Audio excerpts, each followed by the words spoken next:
अस्सलामुअलैकुम एवरीवन, कैसे हैं आप सब। उम्मीद करती हूँ आप सब ठीक होंगे, खैरियत से होंगे। मैं भी ठीक हूँ, बोले तो ठीक हूँ। आप सुन रहे हैं मेरा इश्क हो तुम। जहाँ से छोड़ा था वहीं से स्टार्ट करते हैं। जहाँ दूसरी तरफ सितारा सोई थी और सितारा की बाहों में कस के किया हुआ था सिदरा इतनी कदर सुकून से सोई थी। सबसे पहले सितारा की आंखें खुलती, सितारा की जब आंखें खुलती और अपनी बाहों में इतनी प्यार से सोते हुए सिदरा को देख रही थी और उसके माथे पर प्यार करके कहती, यही लम्हे तो मुझे चाहिए था, यही पल जब मैं आंखें खोलूँ तो तुम्हें देखते हुए मेरी सुबह हो, जब मैं आंखें बंद करो तुम्हें देखते हुए मेरी शाम हो। बस यही तो चाहती थी और कुछ भी नहीं। तब सिदरा कहती, अच्छा इससे ज़्यादा और कुछ भी नहीं।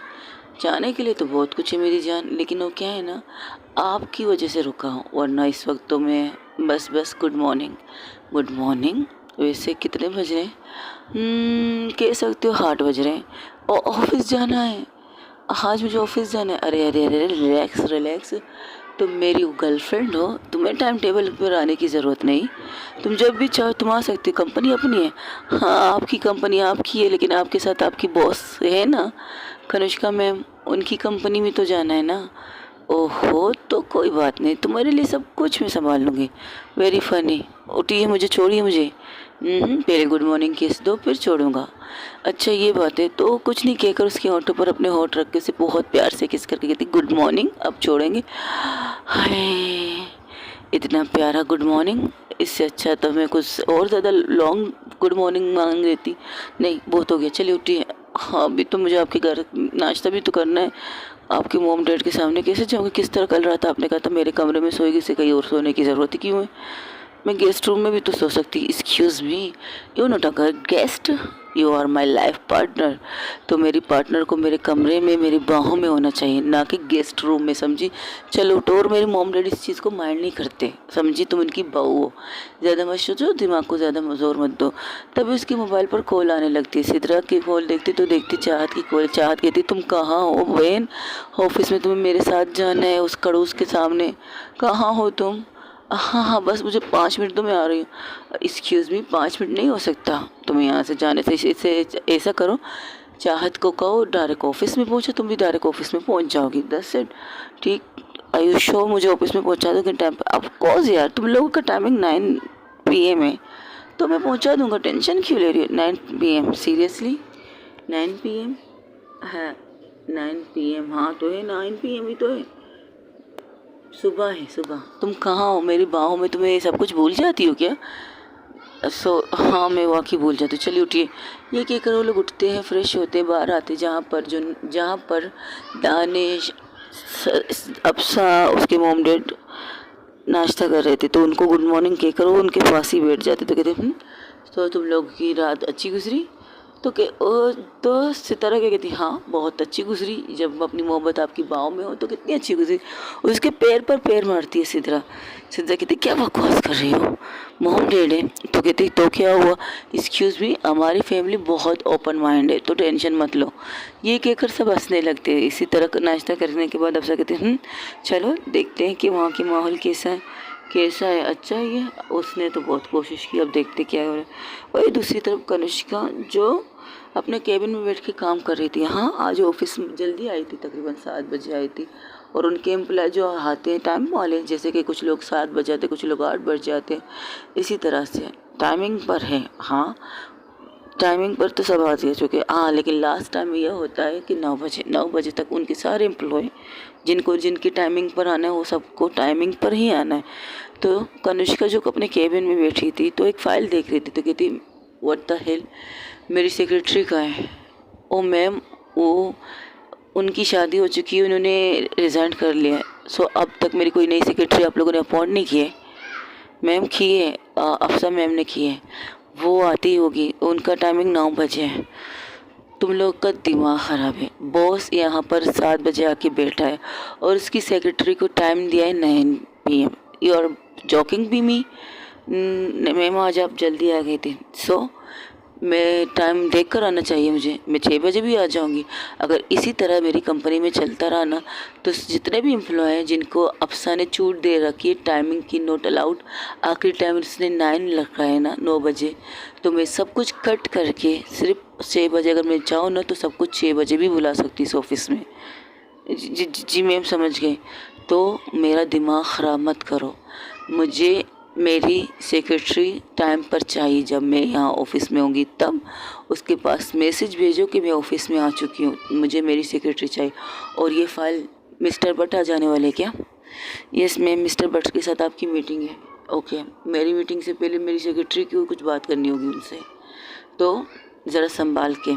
तो कमीना इंसान है, जो नई सेक्रेटरी आएगी उसे समझा देना, उसे डील करने में कोई प्रॉब्लम ना हो।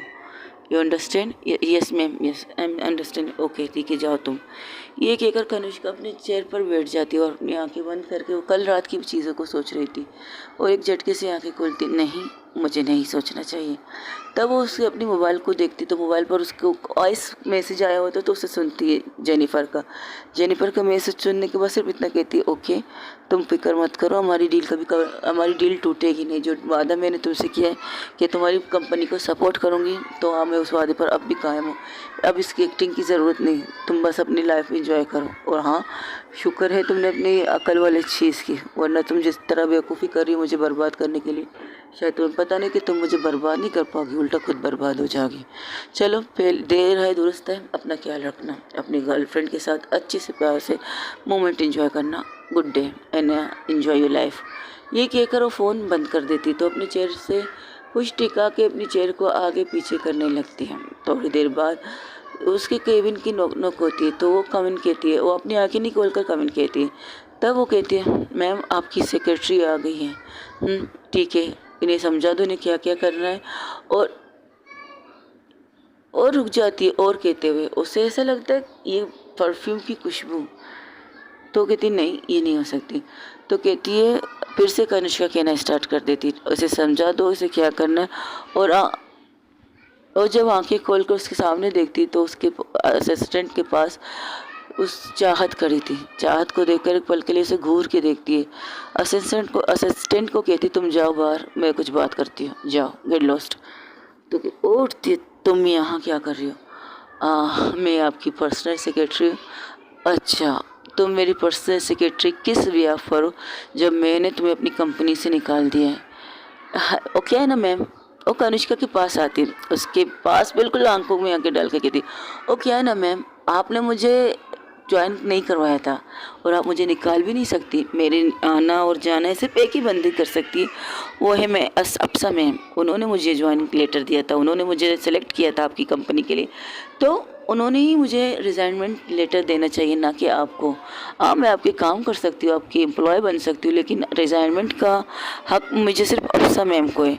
तब वहाँ पर अफसा एंटर करके कहती, राइट बिल्कुल सही कहा तुमने, गुड मॉर्निंग कनिष्का, रात कैसी गुजरी तुम्हारी?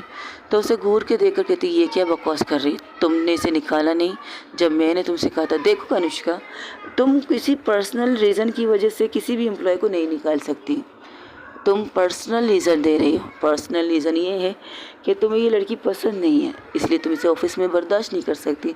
तो जहाँ तक मैं कनिष्का को जानती हूँ, कनिष्का इन चीज़ों पर बिलीव नहीं रखती।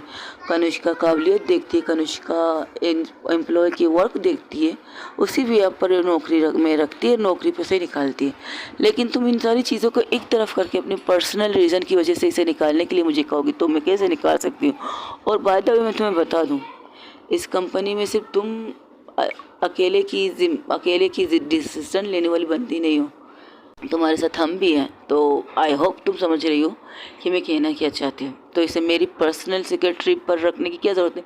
आज फ़िलहाल तुम्हारी सेक्रेटरी तो चली गई और तुम्हें एक सेक्रेटरी की 100% ज़रूरत है जो तुम्हारे काम को संभाल सके। ठीक है, इसे हटाओ और मेरे असिस्टेंट को एक सेक्रेटरी के रूप में दो।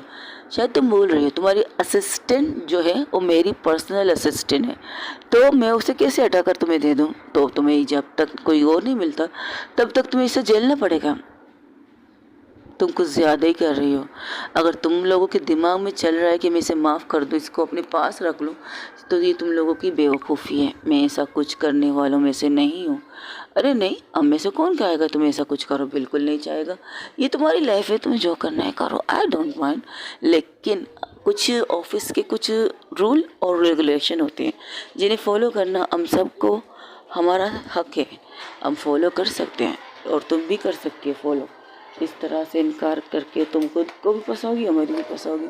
अपनी पर्सनल चीज़ों की रीज़न मत दो गाइस, पर्सनल चीज़ों का रीज़न देकर ये नहीं कर सकते हम। ओके, तो इन्जॉय यूज न्यू सेक्रेटरी।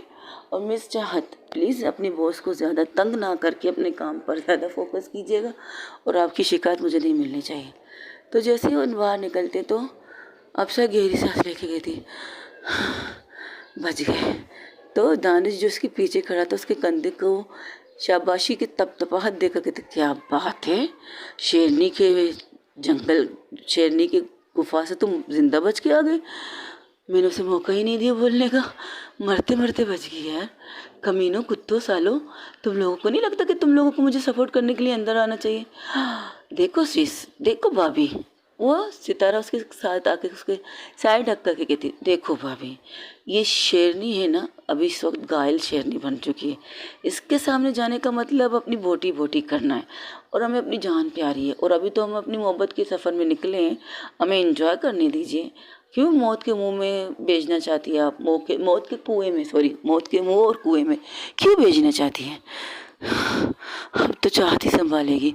वही अंदर चाहत सिर्फ प्यार से देख रही थी कनिष्का को। कनिष्का कहती, व्हाट द हेल, तुम अगर यहाँ पर काम करने आई तो काम करो, इस तरह मुझे मत देखो।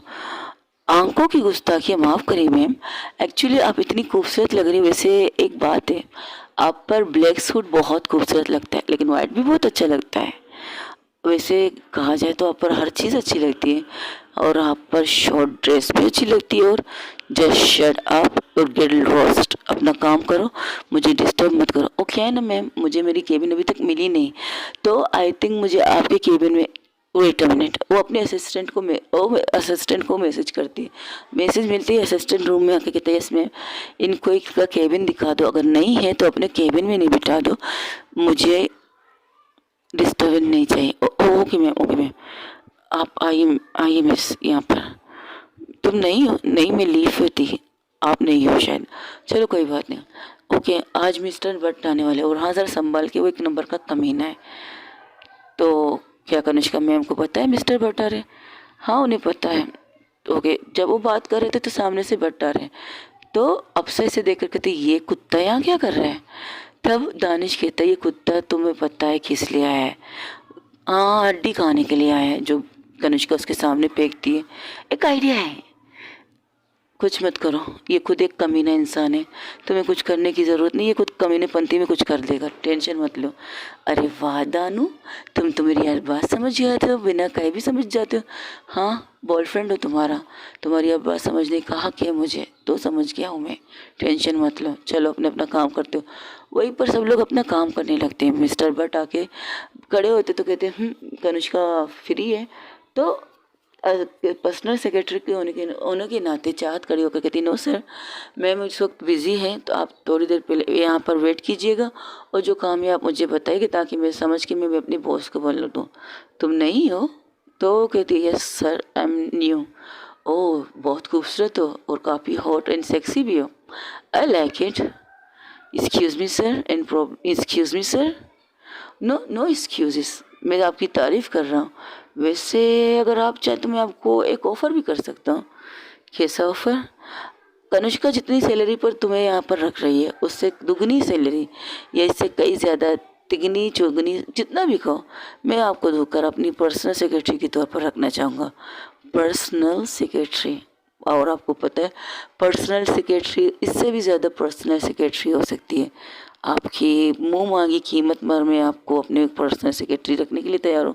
सॉरी सर, मुझे इस ऑफिस से इतना मिल रहा है जिससे मेरा गुजारा आराम से हो जाए और मुझे किसी और के पर्सनल सेक्रेटरी नहीं बनना। आप जिस काम के लिए आए उस काम कर सकते हैं हम लोग। प्लीज़ सिट, हम कुछ फाइल आपको दिखाएंगे, उसे देख लीजिएगा, फिर हम बात करते हैं। अरे चलो कोई बात नहीं, एक और ऑफ़र करता हूँ, काम की बात करें sir please? Okay, why not, please. वो उसके साइड में ही बैठ जाता है, ना उससे दूर होता है ना उसके साइड में। चाहत उसे घूर के देखती है वो कुछ ना कहकर अपने काम पर फोकस करके उन्हें कुछ फाइलें दिखाती है, कुछ चीज़ें दिखाती है, उसे समझाने की कोशिश करती है, लेकिन उसका सारा ध्यान चाहत के ऊपर था। चाहत ने जो सूट पहना था पिंक कलर का, वो उस पर बहुत जच रहा था। ऊपर से उसकी थोड़ी सी क्लीवेज, जो कहते हैं ना गला, डीप गला था, उससे नज़र आ रही थी। लेकिन चाहत फिर भी अपने दुपट्टे को अच्छी तरह से कवर करके बैठी थी। हाँ, आज उसने शलवार कमीज़ पहना था, लेकिन उसमें खूबसूरत बहुत लग रही थी, बला की फिटिंग लग रही थी। ये सब करने के लिए चाहत ने सिर्फ अनुष्का के लिए किया था, लेकिन हाय रे मोहब्बत, क्या ना करवाना पड़ता है, क्या क्या करवाना पड़ता है मोहब्बत में, अपनी मोहब्बत को पाने के लिए। जब उसकी बर्दाश्त ख़त्म होती तो कहती, सर आई थिंक आपको फाइल पे देखना चाहिए, मुझ पे तरफ नहीं देखना चाहिए। तब वो क्या करता है, फ्लड के वे में कहता है, मिस्टर बट कोई बूढ़े आदमी नहीं थे, यंगेस्ट थे, मतलब इतने भी बूढ़े नहीं थे, न इतने जवान थे, नॉर्मल के कह सकते हो, 40 के या आसपास के होंगे। तो वो कहते हैं, अरे काम तो सारी ज़िंदगी होता रहता है, अगर आप चाहें। वो आराम आराम से अपने हाथ को ले जाकर उसके कंधे पर रखता है। कनिष्का कहती है, चाहत कहती है, एक्सक्यूज़ मी, अपना हाथ हटाइए। तो एक झटके से अपना हाथ हटा के कहती है, अरे कम ऑन यार, मैं तुमसे ऑफ़र कर रहा हूँ, तुम्हें अच्छे अच्छे ऑफ़र दे रहा हूँ। और ये कहते हुए जैसे उसका हाथ उसके ताइस पर रखता है, वैसे ही चाहत सिर्फ एक नज़र से देखती है और कड़ी होकर खींच के थप्पड़ मारती है। हाँ, इस वक्त वो केबिन के अंदर नहीं थे, एक जगह पर सोफा था, वहीं पर बैठ के वो लोग बात कर रहे थे। जिस तरह खींच के उसको थप्पड़ पड़ती है, उसकी आवाज़ इतनी तेज़ थी तो उस ऑफिस में जितने भी वर्कर काम कर रहे थे सब लोग उनकी तरफ देखने लगते हैं। चाहत खड़ी होकर सिर्फ इतना कहती है, अपनी लिमिट में रहिए। तब वो इंसान चिल्लाता हुआ कहता है, तुम्हारी हिम्मत कैसे हुई मुझे हाथ लगाने की, तुम्हारी हिम्मत, तुम्हारी औकात कैसे हुई मुझे हाथ लगाने की। इससे चिल्लम चिल्ली में वहाँ पर अफसा, सिदरा सब लोग आ जाते हैं। सब लोग हैरान से यहाँ का हुआ क्या है देखते। तब कुछ लड़कियाँ गॉसिप करते हुए कहती है, मिस्टर भट्ट को चाहत ने थप्पड़ मारा है। तो वो सब सुन्न हो जाते। तो चाहत के पास आके सिदरा कहती है कि क्या हुआ, तुमने इसे थप्पड़ क्यों मारा है? इनकी हरकतों की वजह से। तुम्हारी हिम्मत कैसी हुई? कनिष्का को बुलाओ, इसे अभी और इसी वक्त इस जॉब से फायर करें, वरना इससे कहो मेरे सबके सामने मुझसे माफ़ी मांगे। कनिष्का जो अपने कैबिन में थी, इतनी चिल्लाने की आवाज़ सुनकर बाहर आकर कहती, व्हाट द हेल, क्या हो रहा है यहाँ पे? तब वो चाहत कुछ कहने ही वाली थी तो मिस्टर भट्ट जाके सामने खड़े हो जाते और कनिष्का को कहते, तुम्हारी ये एम्प्लॉय है, मैंने हर चीज़ से मना किया तो उसने मुझ पर इल्ज़ाम लगाया और उल्टा मुझे थप्पड़ मार रही है। तो चाहत की कौन सी एम्प्लॉय की बात कर रहे हैं आप मिस्टर भट्ट?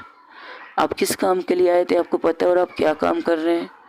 आपकी सेक्रेटरी से पूछिएगा, पर्सनल सेक्रेटरी से, कि उसने मुझे थप्पड़ क्यों मारा है। अच्छा, तो आप बताइए कि उसने आपको थप्पड़ क्यों मारा है? इन्होंने मुझे ऑफ़र किए कि वो आपकी कुछ पर्सनल चीज़ें मुझे बताएंगी, तो मैंने मना किया क्योंकि मैं ईमानदारी वाला बंदा हूँ ना, ईमानदारी से काम करता। कुछ कॉन्ट्रैक्ट आपने के फंसे हुए मेरी कंपनी में, कुछ मेरे कंपनी आपके पास, मेरे कॉन्ट्रैक्ट फंसे हुए हैं, उनको निकालने के लिए मैंने सिर्फ इनसे ये कहा कि टेंडर वगैरह भर रही है कनिष्का, तो उन्होंने डायरेक्ट कह दिया कि हाँ वो भर रही है। अगर आप चाहें तो मैं आपको बता सकती हूँ कि इनके टेंडर के कॉन्डिनेशन कितनी है। अगर आप चाहें तो इसका फ़ायदा उठा के अपना मुनाफा करवा सकते हैं, आप जीत भी सकते हैं, कनिष्का से नंबर 1 भी बन सकते हैं। इतनी सारी चीज़ें कही इसने। जब मैंने मना किया तो इसने कहा चलो कोई बात नहीं, एक दूसरा ऑफ़र करते हैं, पैसे चाहिए इसे, और मैंने मना कर दिया।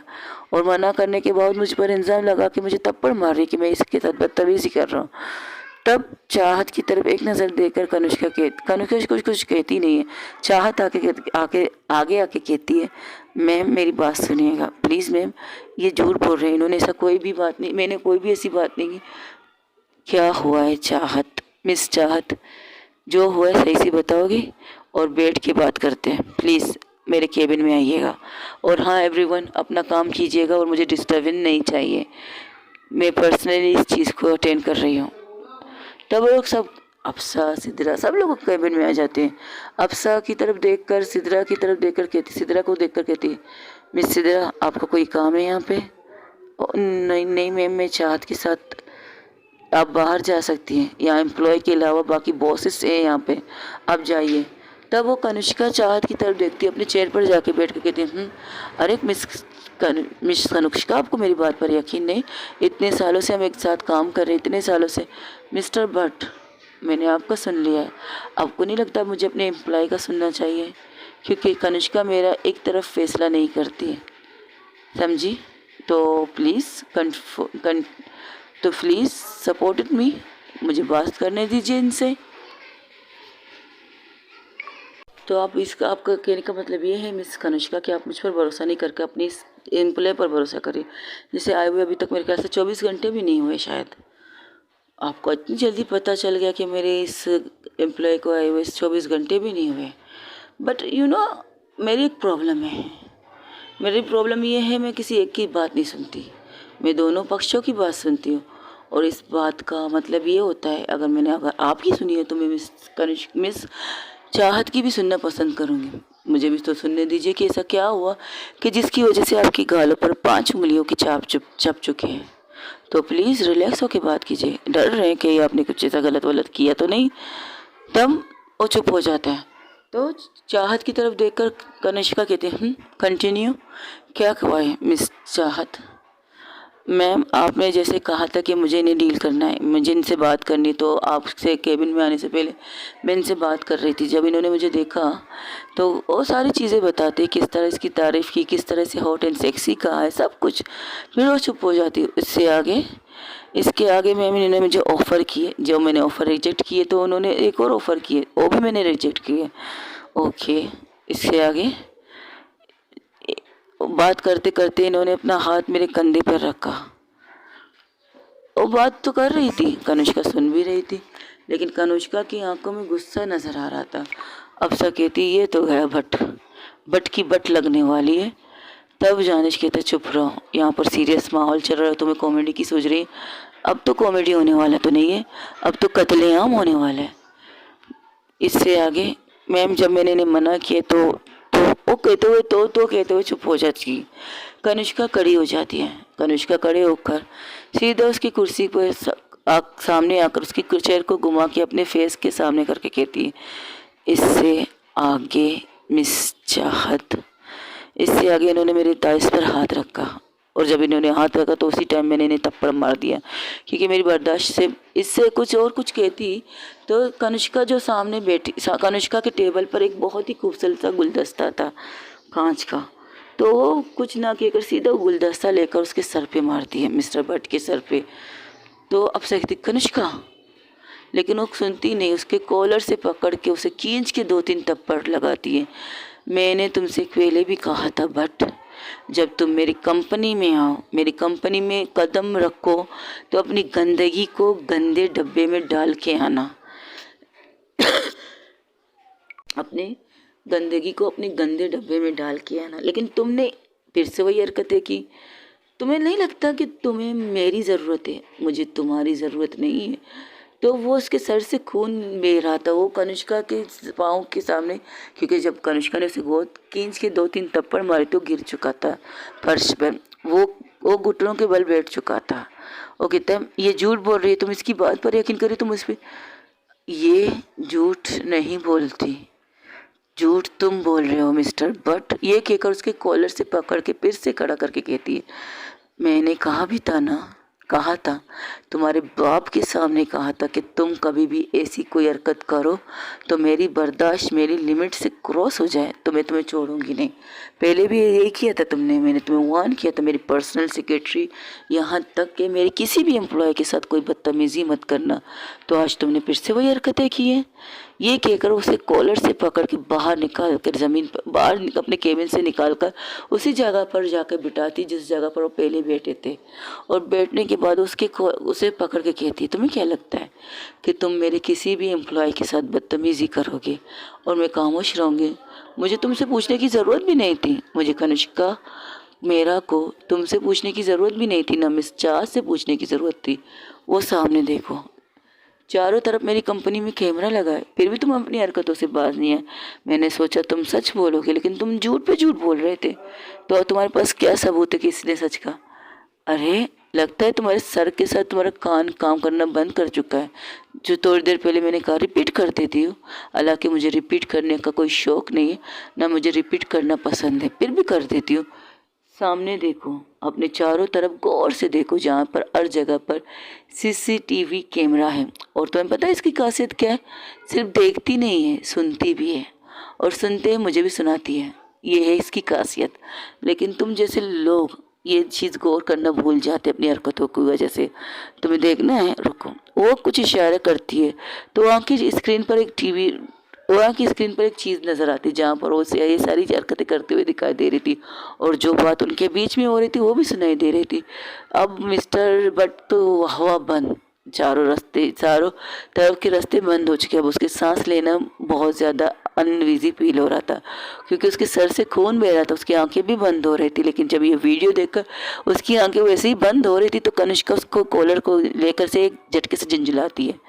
आ अभी बेहोश नहीं होना तुम्हें, अभी तुम्हें मेरी बातें सुनने के बाद जो बेहोश होना, बेहोश तो नहीं होगी, कि हार्ट अटैक तो ज़रूर तुम्हें होगा। तो अपनी असिस्टेंट को बुलाती है। असिस्टेंट भागते हुए आता है, कहता है यस मैम, इस मिस्टर बट की जितने भी कंपनी जितने भी डील में कर रही थी उन सबको कैंसिल कर दो। इन्हें रास्ते पर लाने के लिए तुम्हें क्या करना है तुम्हें अच्छी तरह पता है। इन्होंने शायद मेरी वार्निंग को सीरियस नहीं लिया है, लेकिन अब सीरियस लेने का टाइम आ चुका है।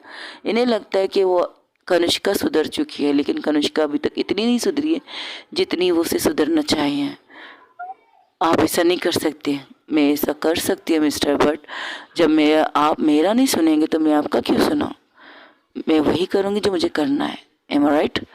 अभी और इसी वक्त गार्ड्स और वहाँ पर चौकीदार भागते हुए आते, इसे धक्के मार के बाहर निकाल दो। और हाँ, इसे धक्के मारने से पहले इसकी जेब में जितने भी कार्ड्स वगैरह हैं उन्हें जब्त कर लो और हमारी कंपनी के जितने भी चीज़ें हैं, फॉर्मेलिटी जो मैंने दी है, नहीं सहूलत कह सकते हो, जो उनकी लाइफ को अच्छे से अच्छा बनाने के लिए वो सारी चीज़ें बंद कर लिया जाए। और मिस्टर भट्ट के फादर को कॉल करके इनके बेटे की करतूतें ना के बताएं, ये वीडियो कॉपी करके उन तक पहुंचा दीजिएगा और इन्हें कहिएगा अब हमारी कंपनी कोई भी डील मिस्टर भट्ट कंपनी से नहीं करेगी।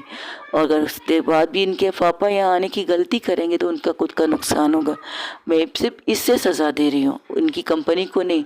अगर उन्होंने ज़्यादा मुझे फोर्स किया ना तो इससे ज़्यादा भी मैं ये करूँगी, जितनी बार की कंपनियाँ उन्हें सपोर्ट कर रही है वो भी बंद करवा दूँ, वरना इनको खाने के नाले भर जाएंगे। तो अभी और इसी वक्त दफ़ा हो जाओ यहाँ से। शुक्र करो तुम जिंदा सलामत यहाँ से जा रहे हो, वरना जो हरकत तुमने की है ना, इससे तुम्हें तो जिंदा छोड़ देती, लेकिन जो चीज़ पर तुम लोग को गुरूर होता है ना मर्दों को, वो चीज़ ही तुम्हारे अंदर से ख़त्म कर लेती। दफ़ा हो जाओ यहाँ से। ये कहकर वो उसे धक्का देकर बाहर निकालती है और अपने केबिन में जाती है। और केबिन में जाकर जैसे ही जाती है वो अपने केबिन की सारी चीज़ें तोड़ने लगती है गुस्से में। तो गुस्से में ऐसे चीज़ें तोड़ रही थी तब अफसर अंदर आके कहती है तुम ठीक हो, तुम्हारी हिम्मत कैसे हुई उसे मेरी पर्सनल सेक्रेटरी के तौर पर अपॉइंट करने की। तुम्हें पता नहीं है कि ये जगह इन चीज़ों की नहीं है। रिलैक्स कनुष्का, मैंने तो बस ऐसे, मैंने तो क्या, हाँ मैंने तो क्या, तुम लोगों को अच्छी तरह पता है कि पर्सनल सेक्रेटरी को वे लोग किस तरह देखते हैं, किस तरह की सोच होती है उनकी। तुम्हें ये पता था फिर भी तुमने उसे पर्सनल सेक्रेटरी का जॉब दिया है। मैंने पर्सनल सेक्रेटरी सिर्फ तुम्हारे लिए दिया है, किसी और के लिए नहीं दिया है। और मुझे नहीं पता कहता कि तुम मिस्टर भट्ट के सामने से भेज दोगी। अफसा, इस वक्त मेरा गुस्सा बहुत तेज है, ऐसा ना हो मैं तुम्हारे साथ कुछ बदतमीजी करूँ, तुम्हें कुछ उल्टा सीधा कहूँ। प्लीज़ मुझे अकेले छोड़ दो, आई लीव अल प्लीज़। मैं बहुत गुस्से में हूँ। इससे पहले कुछ कहती तो उसका कॉल बजने लगता है। उससे जैसे फ़ोन उठाती है तो सामने से मिस्टर भट्ट के फादर का कॉल आता, क्योंकि उनके पास इंफॉर्मेशन पहुँच चुकी थी। तो कहते वो अपने बेटे की तरफ से माफ़ी मांगते चाहे तो मिस्टर भट्ट, सीनियर भट्ट, मैंने पहले भी कहा था आपको मेरी कंपनी में खुद आना चाहिए, लेकिन आप हर बार अपने इस कमीने बेटे को भेजते हो। मैं कुछ फंस गया था miss Kanushka, please try to understand. अपनी डील अपनी कंपनी को मुझसे जुदा मत कीजिए, वरना मैं सड़क पे आ जाऊंगा। मैंने अपनी कंपनी की चीज़ें रोकी, बाकी कंपनी की तो नहीं रोकी है ना। आपकी फ़ायदा इसी में उन दूसरे कंपनियों के साथ डील कीजिएगा। मेरी कंपनी की तरफ आसपास भी अगर आप या आपका बेटा नज़र आया ना तो मुझसे बुरा कोई नहीं होगा। जिंदा सलामत में भेज रही हूँ, यही गनीमत है। वरना जो हरकत उसने की है ना, जिस इंसान के साथ की है, उसके सामने तो मैं उसकी गर्दन भी जड़ से अलग कर सकती हूँ। लेकिन क्या है ना, ये मूवी नहीं है, ये रियल लाइफ है। रियल लाइफ में ये चीज़ अनलीगल होती है, लेकिन मेरे हाथ में जो भी होगा मैं करने के लिए तैयार हूँ। मैं उसे इस तरह गायब करके मार दूँ ना, किसी को भी पता नहीं चलेगा कि ये मैंने किया है और मैं कर सकती हूँ। ये आप अच्छी तरह जानते हैं सीनियर, बट लेकिन फिर भी मैंने अपने आप को रोका है, खासकर आपकी वजह से, क्योंकि आप मेरे पापा के दोस्त हैं। इस वजह से मैंने खुद को रोका है, वरना जो हरकत आपके बेटे कर चुके हैं ना, उससे तुम्हें ज़िंदा तो क्या, उसके हाथ को काट के उसके गले में लटका के आप तक तोहफा भेज देती। गनीमत यही है कि ज़िंदा सलामत आपका बेटा बच चुका है, और अगर आप चाहते हो और ज़िंदा रहे, उस सलामत रहे, तो इसे इस कंट्री से मेरे सामने से दूर कर लीजिएगा। अगर कहीं पर भी मुझे मिला, आई स्वेल, अपने कसम खा के कहती हूँ, सही सलामत तो आपका बेटा आपको नहीं मिलेगा। टुंडा लुंडा मुंडे में तुरंत में ले जाएगा, यानी कि लंगड़ा या फिर आज टूटा हुआ इंसान बन के मिलेगा। इसलिए मुझे वो नज़र आना नहीं चाहिए। 10 सीट ये कहकर फ़ोन को ज़ोर से फर्श पर मारती हो, कौन चूर चकनाचूर हो जाता है। तब अफसर कहती, तुम गुस्से में हो सीरियसली? तुम्हें पता, लोग, लड़कियां जब काम करती है ना, उन्हें सही नज़र से वैसे भी नहीं देखती हैं। जॉब करती है, मेहनत करती है, अपने बलबूते पर कुछ करने के लिए तैयार रहती है, लेकिन तब भी लोग नहीं कह सकते, मर्दों की ज़ात, मर्दों को तो छोड़ो, वो सीनियर सिटीजन लेडीज़ भी होती है ना, वो भी उन्हें गलत नज़र से देखते हैं। अगर कोई कहे ना मैं ये जॉब करती हूँ, तो कहते हाय पता नहीं कहाँ मुंह काला करके आ रही है। और अगर कोई पर्सनल सेक्रेटरी के तौर पर आपके साथ काम करे, उसका तो जीना वैसे ही आराम कर देते हैं। पता नहीं बॉस किस किस चीज़ के लिए इस्तेमाल करता है, पता नहीं बॉस कहाँ कहाँ जाकर इस्तेमाल करता है। यही चीज़ें लड़कियों की जीना आराम करने के लिए काफ़ी होती है, और तुमने उसे मेरी पर्सनल सेक्रेटरी का जॉब दिया था। सीरियसली हाँ, गुस्सा हूँ, नाराज़ हूँ, नफरत है, जो भी है, ये मेरा पर्सनल है, लेकिन तुमने ये हरकत करके मुझे आज बहुत गुस्सा दिलाया है। मैं उसी टाइम पर तुम्हें रोक सकती थी, लेकिन तुमने क्या कहा, तुम इस ऑफिस की हेड भी हो, तुम इस कंपनी की पार्टनरशिप हो, तुम्हारे साथ मेरी पार्टनरशिप सबसे इक्वल है, तो डिसीज़न तुम लोगी, इसलिए मैं खामोश रह गई। लेकिन प्लीज़ अफसा, मुझे अकेला छोड़ दो इस वक्त के लिए, तो हाँ मुझे अकेला छोड़ दो। मुझे समझ में नहीं आ रहा मुझे क्या करना है क्या नहीं करना है, बस मुझे गुस्सा आ रहा है, मुझे अकेला छोड़ दो please, I request with you. और जैसे ही कहती है तो अफसा बाहर चली जाती है। तो बाहर जाती तो देखती चाहत की आंखों में आंसू थे, नमी थे। तो चाहत के पास आके कहती तुम ठीक हो? वो अपनी एम्प्लॉय के लिए इतने, क्या कहूँ मैं, समझ में नहीं आ रहा। हाँ वो ऐसे ही है, बात तुम्हारी नहीं है, बात तुम्हारी भी है, लेकिन बात उसके वर्कर की है, एम्प्लॉय की है। तो वो अपने एम्प्लॉय को किसी तरह हिसाब से झुकने नहीं दे सकती। बहुत कम ऐसे लोग होते हैं जो अपनी चीज़ों को बचाने के लिए शायद एम्प्लॉय को आगे करके उनका नुकसान करने के लिए खामोश हो जाती, लेकिन कनिष्का इनमें से नहीं है। कनिष्का दोनों तरफ की बातें सुनने वालों में से है। ऐसा कई दफ़ा हुआ है हमारे ऑफिस में, एक लड़की ने एक लड़की पर इल्ज़ाम लगा, लेकिन वो झूठा इल्ज़ाम होता है। एक लड़की लड़के पर इल्ज़ाम लगाती है तो वो भी झूठा होता है। जब तक वो पूरी तरह से खुद से छानबीन नहीं करती, तब तक कोई भी फैसला नहीं करती, कोई भी नहीं। इसलिए तो इसने हर कोने पर, हर जगह पर कैमरे लगाए हैं, यहाँ तक कि लेडीज़ वॉशरूम के बाहर तक कैमरे लगा दिए। और अंदर तक नहीं लगाती कि उसकी लिमिट नहीं है, लेकिन बाहर तक जितना हो सके, जितने कोने, उन सब में कैमरे फिट कर चुकी है। और वो भी सुनने वाले कैमरे, जो सुन के सामने वाले की बातें समझा बता सके, ऐसी चीज़ें। और इस कंपनी की ये क्वालिटी, ये कैमरे की चीज़ें ख़राब कभी नहीं होती, कभी भी नहीं। अगर एक कैमरे में मसला होता है तो दूसरा कैमरा उस जगह पर फोकस कर लेता है जिस जगह का कैमरा ख़राब होता है, उस जगह पर। ये है कनिष्का की खासियत। इसलिए तो कहती हूँ ना कि तुम अभी तक कनिष्का को समझ नहीं पाई हो। बुरी है जैसी भी है, लेकिन अपनी एम्प्लॉय के लिए जान देने के लिए और जान लेने के लिए भी तैयार है। क्योंकि अगर तुम ईमानदारी करोगे तो तुम्हें सबसे ज़्यादा बड़ा ईमानदार कनिष्का के अलावा कोई नहीं मिलेगा।